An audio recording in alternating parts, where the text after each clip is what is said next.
Hello, everyone, and welcome to our recording of the Autism Champion Programme, an introductory session for SLT members. I'm just going to share my screen with you so that you can see my PowerPoint.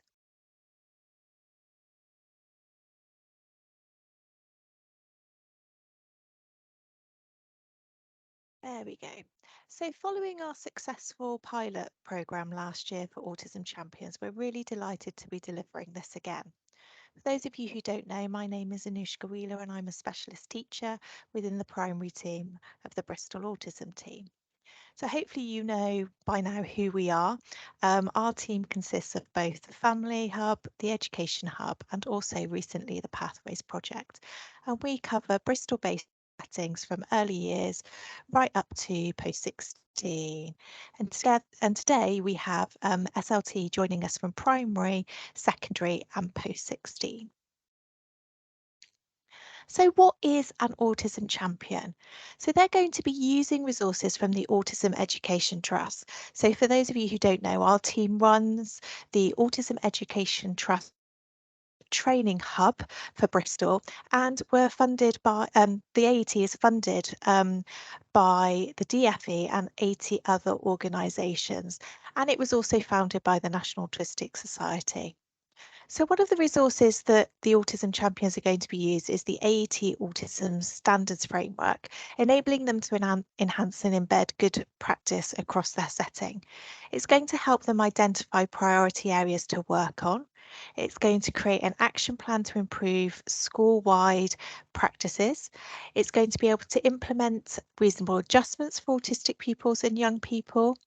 And it's going to enable to improve the engagement, retention, and academic achievement of autistic pupils and young people. It's also going to allow them to monitor practice and provide evidence of embedding good autism practice. Just going to move through because I've forgotten to move through. There we go. We're going to be raising the profile of autism practice across the setting and supporting other practitioners to become autism aware. We're going to be creating that inclusive environment for autistic children and young people, children and young people on the pathway, and children and young people with social communication and interaction needs. So during the Good Autism Practice training that we ask autism champions to attend, they're going to be working towards the AET competency framework, and this enables them to evaluate and improve their autism knowledge and professional practice. So there are standards framework and competency frameworks for primary and secondary schools, and then there is a different one for post-16. So what does the role entail? So the Autism Champion is going to be required to attend a sharing good practice meeting once a term, and this is going to start in person from term 2. They're going to work towards the AET standards in the termly sessions, as I've already mentioned, and then the competency framework within the Good Autism Practice, which is GAP for short, training. They're going to develop an evaluation portfolio. So throughout the sessions, they're going to be giving homework and they're going to be collating it to create a portfolio. They're going to disseminate good autism practice within their setting staff meetings. So we do ask, if possible, for them to have a half an hour slot once a term, just to feedback on the things that they're working towards so that staff are fully aware of what you're working towards. And then we're going to be offering peer-to-peer mentor and network of autism champions across Bristol. So we're going to have a midpoint review and an update session in the following year. So we all know what's the impact, that we can't do anything for our children and young people unless we have impact and know that we're going to have some significant positive impact on the pupils, families and young people that we work with.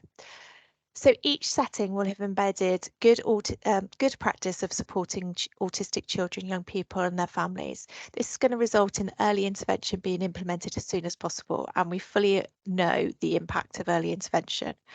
Practitioners will be upskilled and their knowledge of autism will be raised. Families will feel supported and valued. And if you've heard of the Memorations Project, this is something that everyone is really passionate about. Macro transitions will be consistent and supportive for autistic children and the young people. All autistic children, young people will feel included, they'll feel a sense of belonging in their setting and have the confidence to advocate. And this links with our Bristol Belonging strategy. Families will have confidence that the setting their child, young person attends is autism friendly in an inclusive environment and has a commitment to supporting autistic children and young people. Neurotypical children and young people and parents will be developing their knowledge around autism. We know that it's just not about helping our autistic children to feel included in the community, but it's also about raising that awareness for our neurotypical people so that they're able to be more accommodating and more aware of the needs of the children and young people. And we'll be supporting settings to work towards the National Autism Strategy for Autistic Children, Young People and Adults for 2021 and 2026. Also the SEND review, the Right Support, Right Place, Right Time 2022, and the Opportunity for All, Strong Schools with Great Teachers for Your Child, the 2022 White Paper. So we want to know what our feedback from our pilot last year was, and we've had some fantastic positive impact.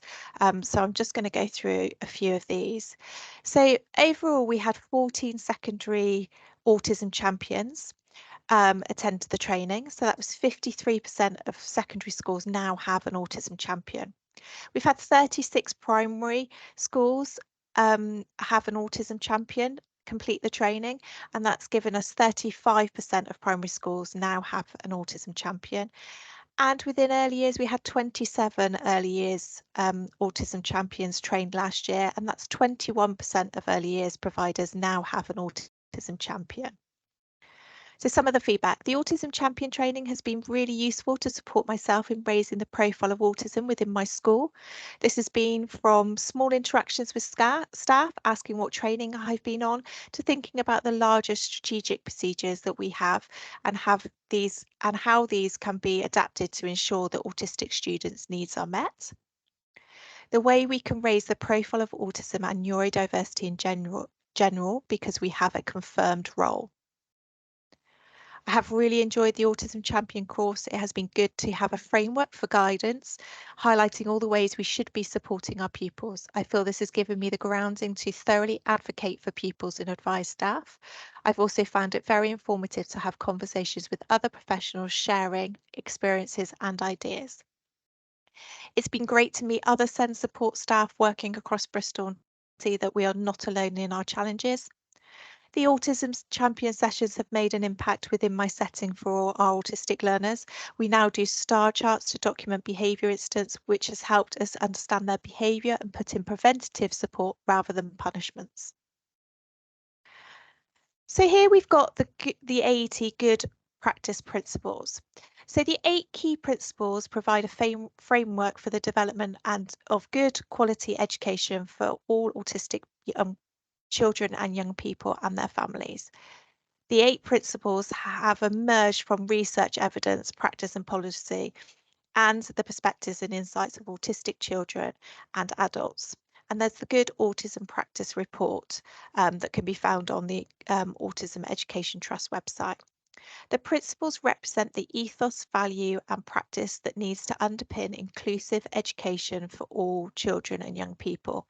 They aim to support practitioners to meet specific learning needs of autistic children and young people, as well as provide pointers to teaching approaches, methods and resources to use in education provision and practice. These 8 principles should be within the skill set of those who work with autistic children and young people. The latter might seem obvious, but as time as money for training is often restricted, some practitioners engage in approaches without adequate knowledge of autism or the approach.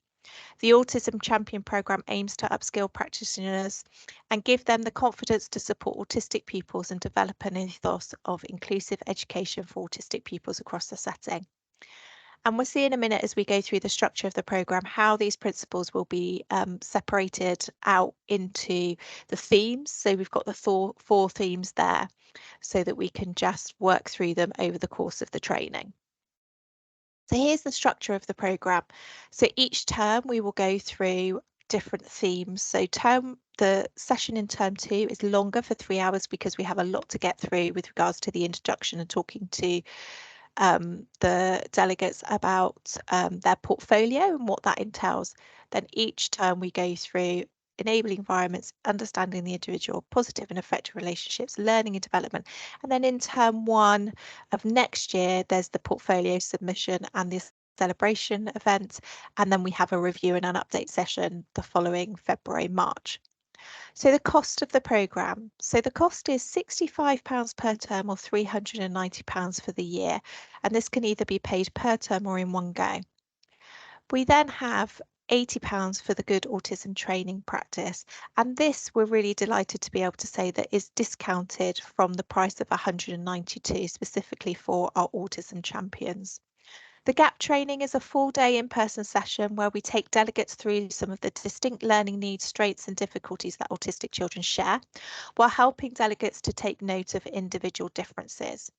Participants are given the opportunity to start thinking about a particular autistic child and their learning needs, along with the ways in which they can adjust and adapt their own practice and the learning environment. We also want delegates to attend our Making Sense of Autism training course.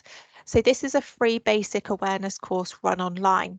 The course is to raise awareness to all staff, including volunteers, caretakers, lunchtime staff, office staff, and we run this as a whole training session. So for primary schools, you can do it as a twilight, and the same for secondary and for post 16, but also you could perhaps run it as an inset day. So it's 2 hours and it's run online. Sometimes we do it in person as well. We also, for primary, run catch-up sessions once a term for new staff who are joining your setting. The training needs to be renewed every 3 years, and if your school is interested in doing whole school training, then please do email your BAT link to arrange this. And if you're interested in the catch-up sessions, your SENCO would have received these dates and details of how to book. It's worth noting if your autism champion has already attended Making Sense of Autism or the GAP training within the last 3 years, then they do not need to repeat this training for this autism champion training. So we're going to give you a bit of a taster, a bit of an insight into what autism champions will be doing on their sessions. So we're going to start with enabling environments, as this principle relates directly to leadership. And obviously we've got SLT here today, so we really want to get that started. So what I'd like you to do is in a minute, if you want to pause the video, take a scan of the QR code and access the Padlet and answer the question, what are you already doing in your setting to promote good autism practice within your education setting? So if you have a go at that, just type in first thoughts that come to mind and then come back to the video and we'll move on. So you've uploaded to the Padlet, hopefully. So now we're going to look at to see which ones the AET have identified with regards to embedding good autism practice with leadership. So create an inclusive create an inclusive educational environment through changing attitudes and behaviours towards students with SEND, including autistic pupils and those young people as well. Creating enabling environments through making reasonable adjustments. Understand that learning and working environments that do not accommodate autistic differences will disable young people on the autism spectrum. Recognise the needs of autistic students and take proactive steps to reduce formal and informal exclusions. Promote the use of AET national standards to identify areas of good autism practice and areas that need development. Commit to inclusive values and to meeting the needs of all students on the autism spectrum within their setting. Have a responsibility to establish an inclusive culture and ethos towards autism. Influence an inclusive culture and ethos, the attitudes and beliefs of staff, students, their families and the wider community. Have high expectations for all learners and a strong commitment to equal opportunities. Enable staff to proactively meet the needs of autistic students through making reasonable adjustments to their practice. Commit to ongoing programmes of CPD so that staff include themselves and governors have the appropriate skills and knowledge to support students on the autism spectrum. So today we would like you to evaluate standards 9 and 10. So we're just going to look at standards 9, and then we're going to do a SWOT analysis on this. So, standard 9 for primary and secondary schools is we promote a supportive environment where leaders and managers are knowledgeable about autism and cascade information to their staff. We encourage our staff to reflect upon, discuss and evaluate their practice. And the post 16 standard 9 is we promote a supportive, enabling environment in which all staff are knowledgeable about autism, and we empower staff to approach senior staff when their input is required. And how do these link to the Code of Practice and also our Ofsted Education Inspection Framework? So the Code of Practice, the leaders of early years schools and colleges should establish and maintain a culture of high expectations that expects those working with children and young people with SEND to include them in all the opportunities available to other children and young people. The link to Ofsted, leaders are to ensure all learners, including those with SEND, get the information, advice, guidance and support to achieve their next steps and progress. Leaders are to provide the support for staff to make this possible. So we're going to ask in a minute for you to pause the video and complete a SWOT analysis for Standard 9. However, prior to completing this video, we ask you to complete the RAG rating for Principle 5, Standards 9 and 10. So for primary, that's page 32 in the Standards Framework and 34. And for post 16, that's pages 31 and 33 of the Standards Framework. So now we would like you to pause the video and for you to have a think about your strengths, your weaknesses, areas for development, the opportunity and the threat that is related to this standard. Thank you.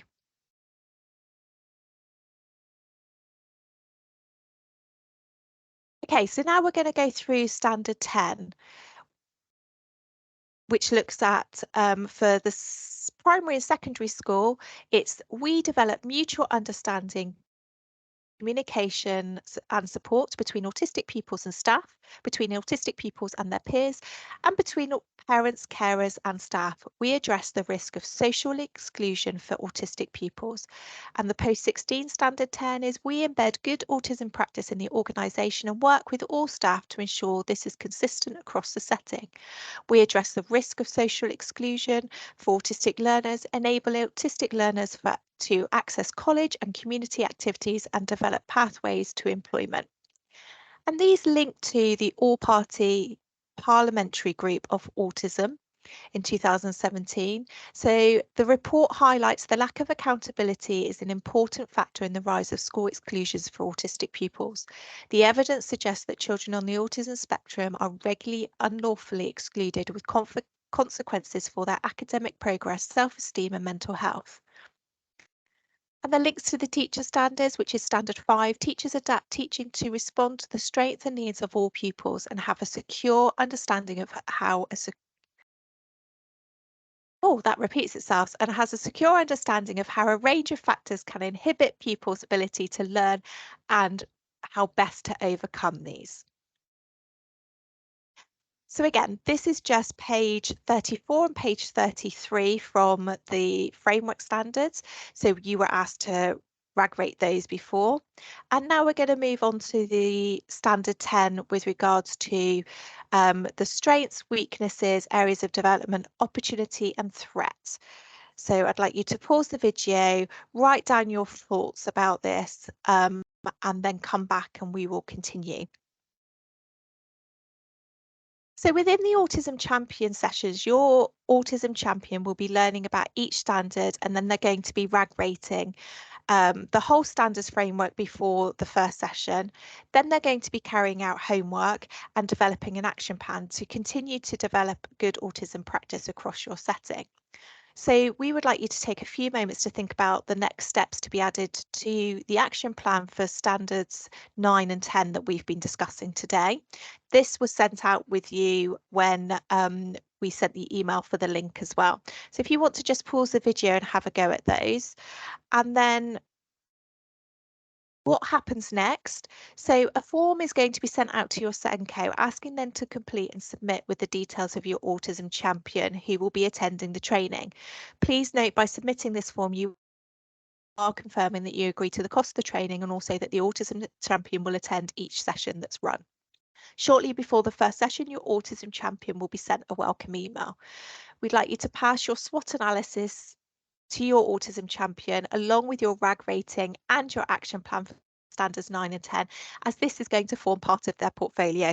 If you don't do it, they're probably likely going to be coming and saying to you, please, can you do this for me because I need it for my portfolio. So just pass it to them straight away and then you know that they've got it. Lastly, I just wanted to share with you our AET Schools and Post-16 Professional Development Programme, covering all the 3 phases from early years, school age, right through to post-16. We've already discussed making sense of autism and gap training, so I won't go over those. Our anxiety module looks at autism and anxiety. The research shows that anxiety often occurs alongside autism. It's a co-occurring condition. And in this module, we look at how this presents and the strategies to support children's anxiety. And this is currently £70 and is an online module. The exclusions module is now actually called the inclusions module, and this module looks at the law and strategy guidelines around exclusions and then at how to support pupils with the distress behaviours and how to prevent exclusions. The module price of this one is currently being confirmed. The suite of resources for leaders.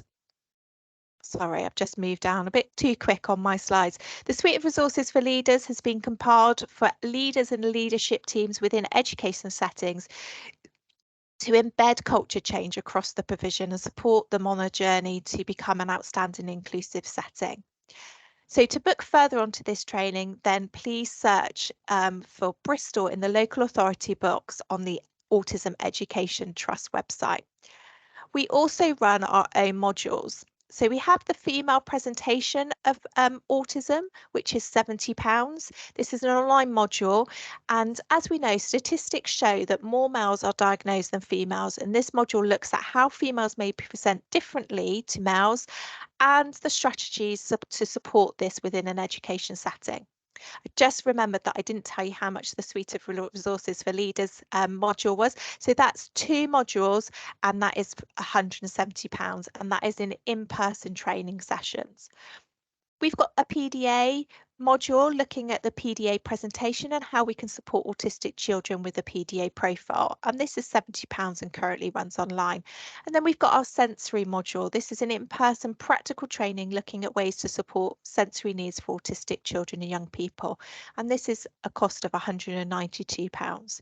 So to book any of our modules, the female presentation, the PDA, the sensory ones, then please search for the Bristol Autism Team on the Trading with Schools website.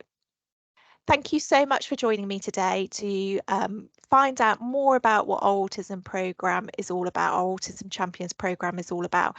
And I really hope to see some of your autism champions on the training soon. Thank you so much for your time. Bye-bye.